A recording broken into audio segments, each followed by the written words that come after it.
All right, here with Mr. Roy. Well, oddly enough, already knew me and my parents from Yes. Open Door. Yes, right. Small Yes, world. very much so. So we can just get right into it, and you Okay. can go as long as you want on these, or if you don't Okay. have a great answer, I got a million questions, so it don't Yes. matter. Good enough. So let's start with maybe just tell me a little bit about yourself. Okay, my name is Roy Ortegan, and I'm a pastor. And I grew up. I never grew up as a Christian. I turned my life over to Christ when I was around 20 something years old, and I started going to Open Door, and that's where I met Jeff's father and mother.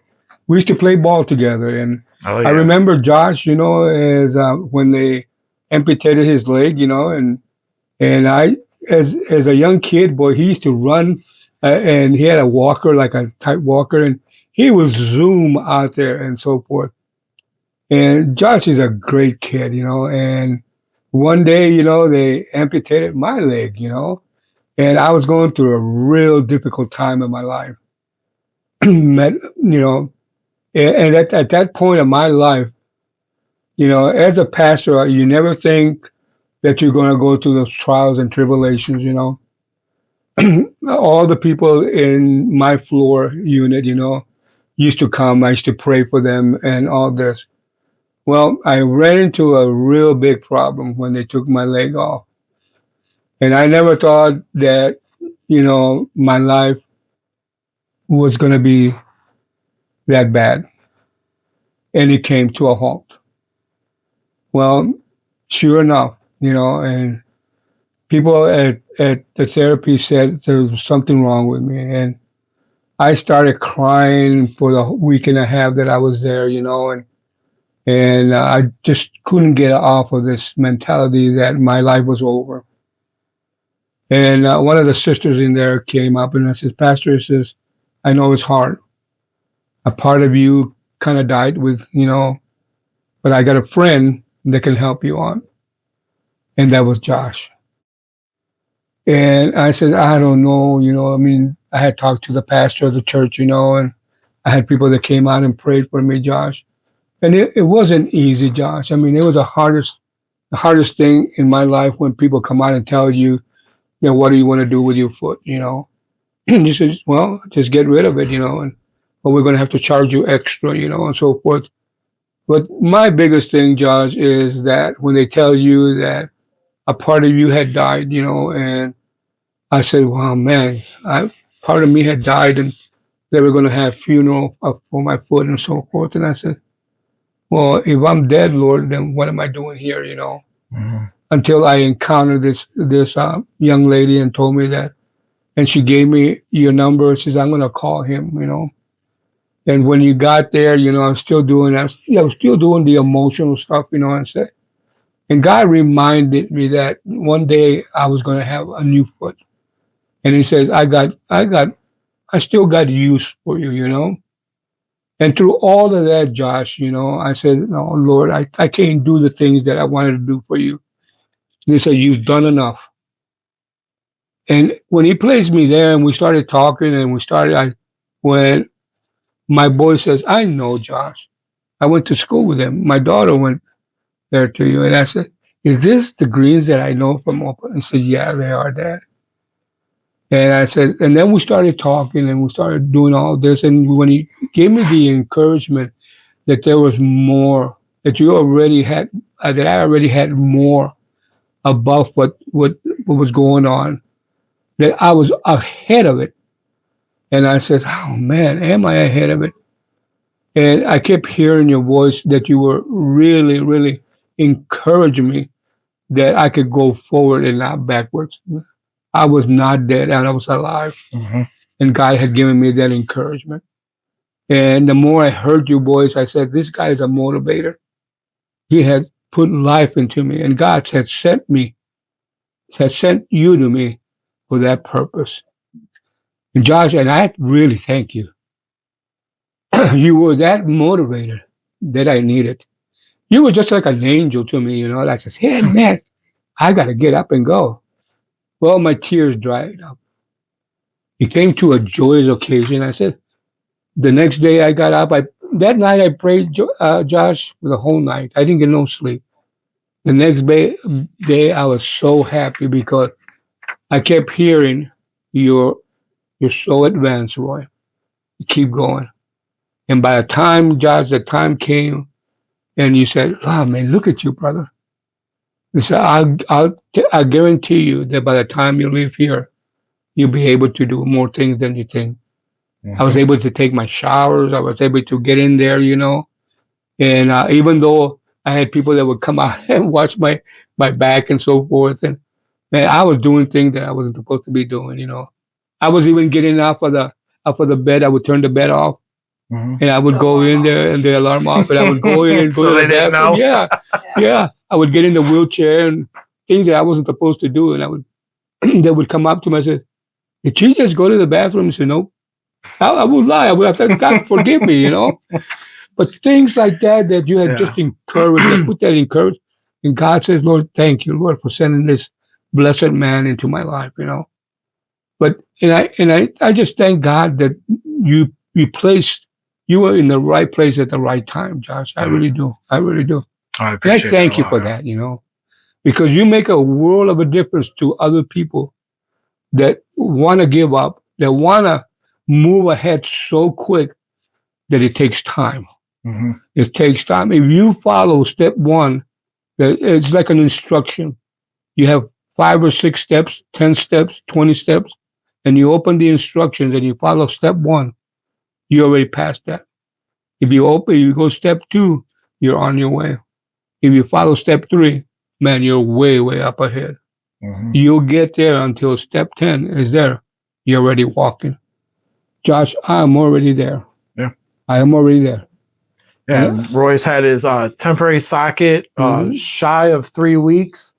And he's already been walking in his house without any aids, kind of testing the waters to see how that's going to feel and your stability and everything. And the first time I seen Roy, he was getting out of the wooden car at PT. And that's when you had that strength to just pull yourself out. Right. That's honestly half the battle. Right. And that's how along with your mental state, you can be positive, stay positive. Be grateful for what you still have. Right. I mean, that just catapults you to get through this, especially mentally. Right. Right. So let me ask kind of backstories. I know you said you are a pastor. What kind of work and other hobbies did you enjoy before amputation? Well, I used to enjoy a lot of sports. I used to go out and I used to play. Well, I call it softball, Yeah. And I used to play racquetball. We used to enjoy me and my wife.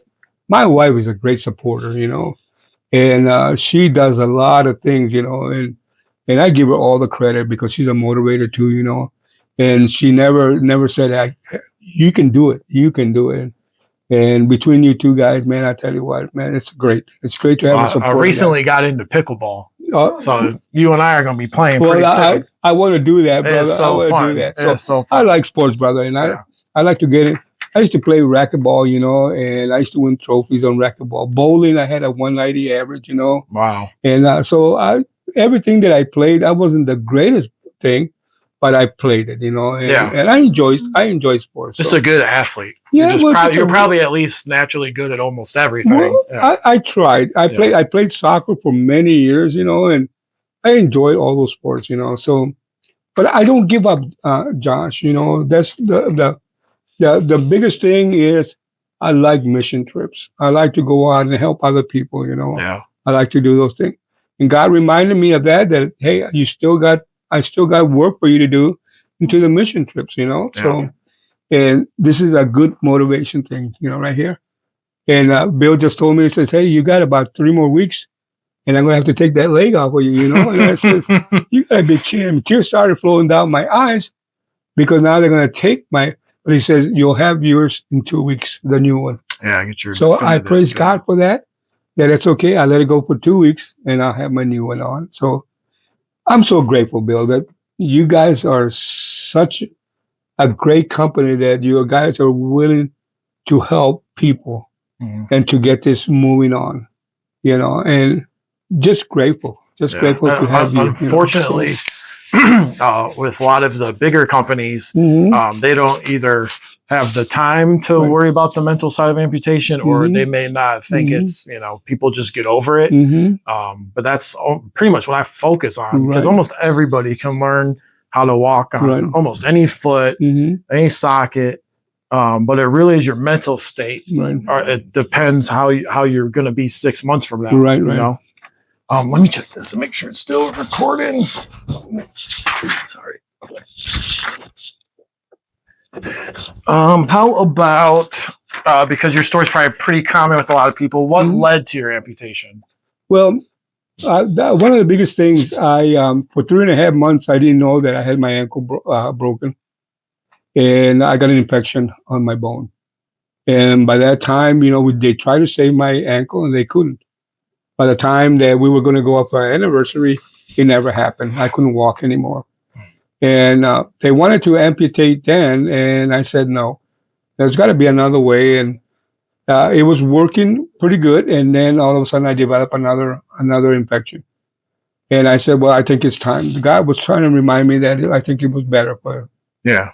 And I did. I got it amputated. So, and I think you just had the one surgery. Yeah, just start with a lower amputation. And that was it. I think that was the best thing to do. And they cut it where they wanted to, because they stopped all the infection in there, and I have no infection above after that. So, I'm grateful. Yeah. I'm really grateful. Wow, that is amazing. So then I guess. So I think I got to meet you around the end of your second week or third week while you were in PT. But what was going through your mind maybe the first few days after your amputation? Josh, I was feeling okay. I was happy. My wife can tell you I was happy that at least we were done with it. Until that day came, what was I going to do with my ankle? Yeah. And that's when they told me that I needed to make a decision on it.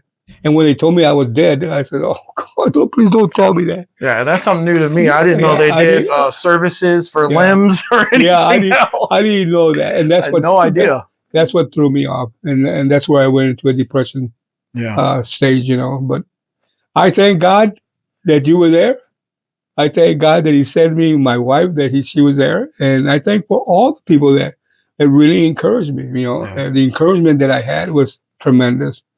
And one of the biggest things, don't give up. Don't ever give up. Yeah. So move on. Let's move on and make a difference on it, Absolutely. Let me ask you, because a lot of people are not huge fans of PT or working out. But what would you say so far, PT, what role they've played and how far along you've come already? I think they're one of the greatest people in the world. I think just because they're there to not to motivate you, but they're there to help you out to the next stage. They're there to help you out to whether you don't have a leg. They motivate you to say you are gonna make it. You are gonna walk. They encourage you, but not only that, but they encourage you when you take your steps. Because they said, look at you from where you came in to what you're doing now. Yeah. That's the encouragement that you need to get you going. The incentive to say, I'm here, I was here, now look at me where I'm at. Yeah, because I can imagine the first, I was 4, so I don't really remember, but I can imagine the first couple of days at least, you're just very overwhelmed. You have no idea what, a year from now looks like for you. You really have no idea what 2 days from now looks like for you, and just, all those people that played a part in the hospital or your family and friends to kind of remind you and motivate you and lift you up, to just show you that, this is just right now. It's temporary. This isn't forever. And a lot of, and what I tell everyone is it's almost like working out. And the more you put into it, the more you're going to get out. Now you have to pace yourself. But you can't, like you say, you can never give up. You can never quit. And Josh, when when I finished my therapy out there, when they released me, they got me a T-shirt saying that you graduated, you made it through. That was the best incentive I ever got, because I know that the love that they had for me to get me that T-shirt saying that I had made it, man, I says, Lord, they are the greatest people. And you must have made quite an impression on them as well. And that's what it was. It said, we like to see you back when you get that leg and walk in here and tell us that we're gonna love you even more, Pastor. So that's the greatest incentive that when people encourage you and tell you you're okay. You're okay. What's something you would say you learned about yourself during these last few months that may have surprised you? Let people do their work on you. Let people understand that the people are trying to help you out and not trying to let you rush things. Yeah. Take it one day at a time and let them work on you so that you can go forward and not backward. And I'll give you an instance, and I was talking to you about it. My wife went to work, and I decided to say, okay, I'm going to do this on my own. So I got my bathroom and my showers. I said, I'm going to go in the bathroom, and I can hold myself, and I'm going to take my walker away, and I'm going to walk. Well, sure enough, I'm not listening to the people from therapy say, don't do this, don't do this.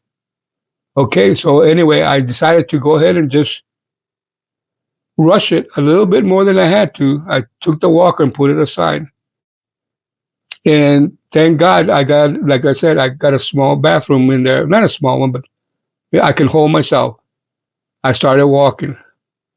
And I started walking slowly. And I said, well, get my walker on. And I started going one way. I said, oh, wait a minute. So I hold myself and almost fell, Josh. Almost fell. So I said, I need to start listening. Let my therapist do their work, not me. But I was rushing it. So I said, okay, I won't do it again. Going down the hallway, I'm going to do it again. Well, they're wider. My hallway's wider. I started doing it again, Josh. And this time, I almost fell. This time I almost went completely. And I have nothing to hold on. And I took 6 steps this time. And the hallway got bigger and bigger. I said, oh, no. And I said, luckily we have a table. And I got a hold of that table. I said, oh, no, I'm done.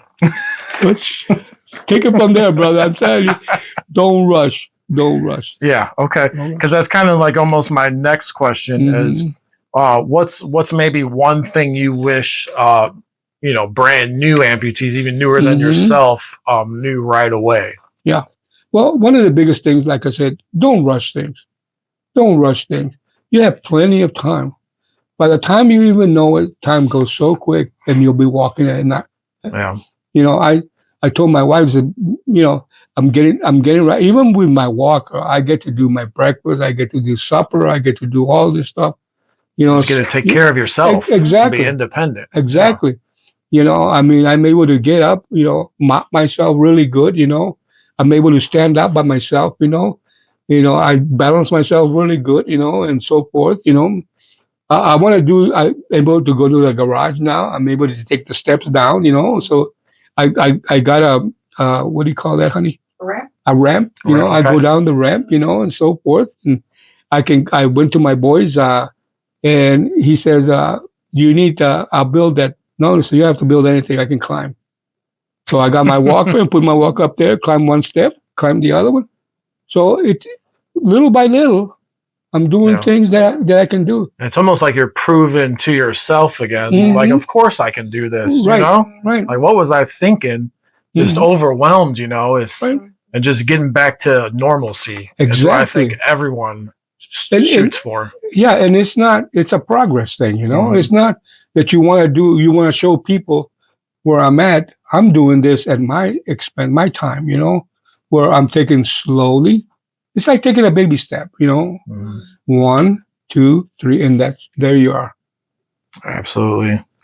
I know the answer to this, but what has helped you stay positive on the hardest days?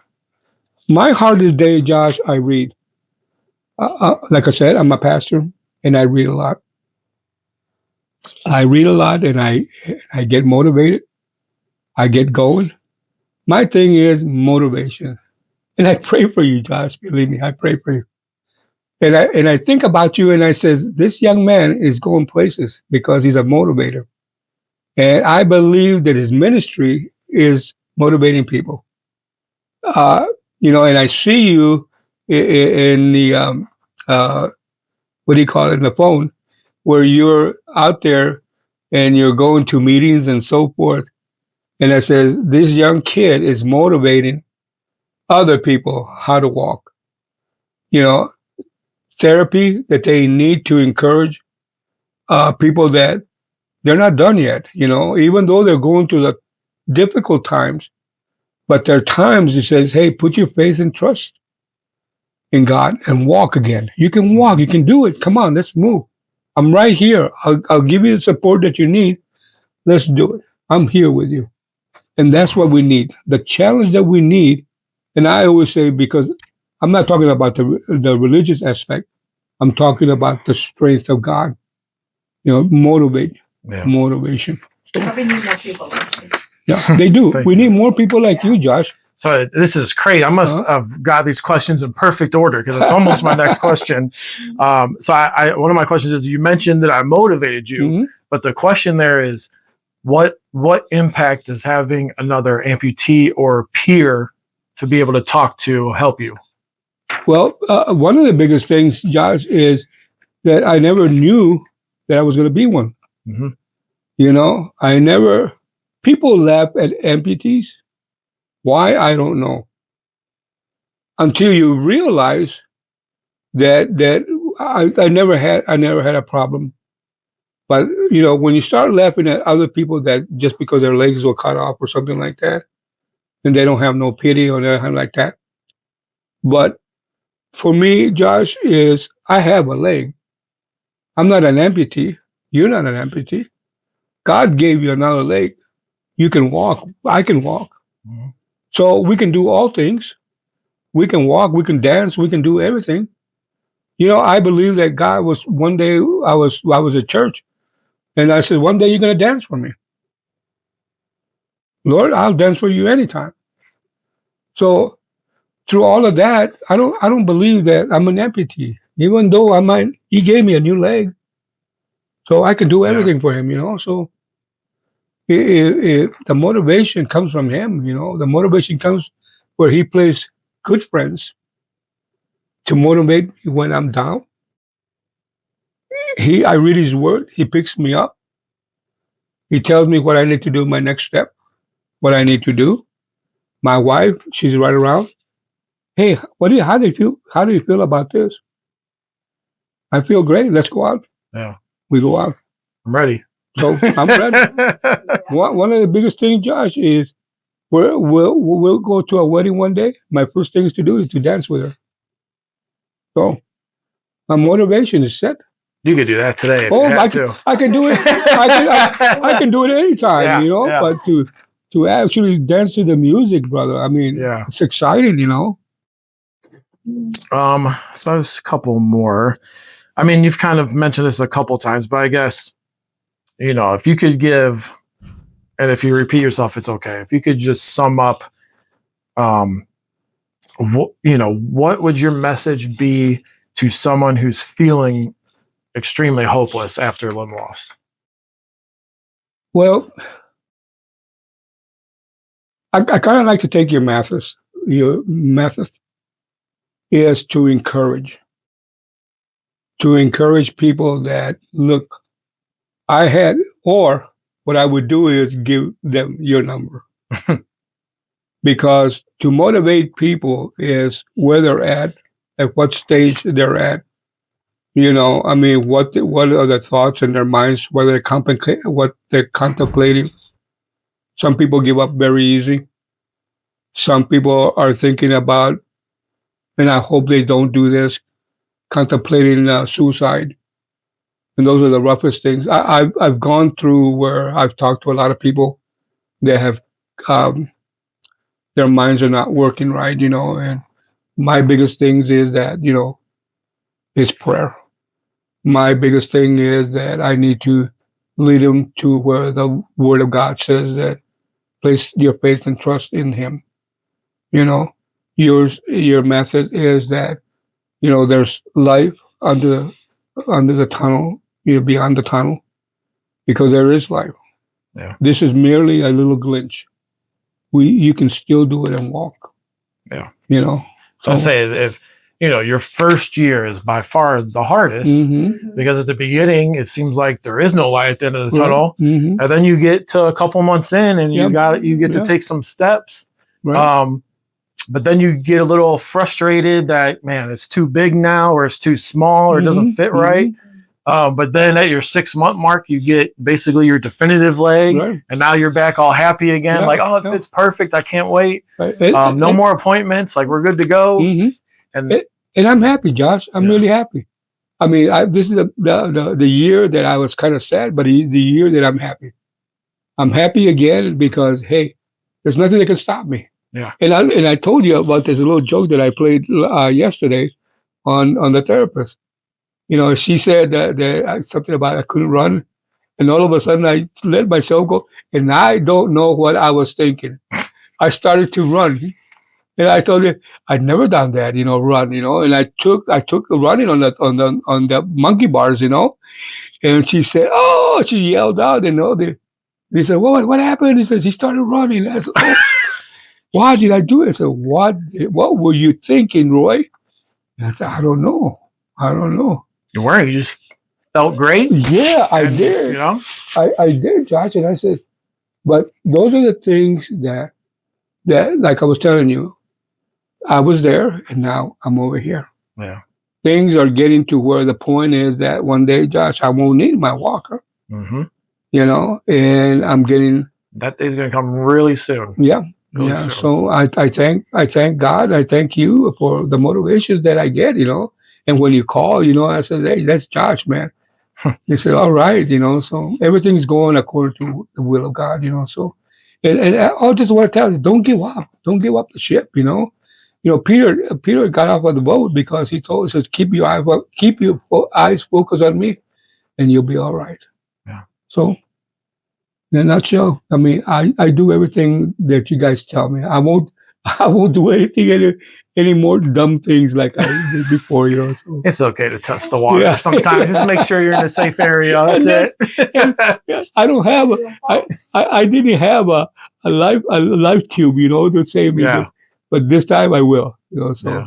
But, well, I appreciate you, Josh. Thank you very much. I really appreciate it. Thank you very much for being there for me, And if I could, hey guys, if you ever need a good counselor, here he is. This guy is the best, man.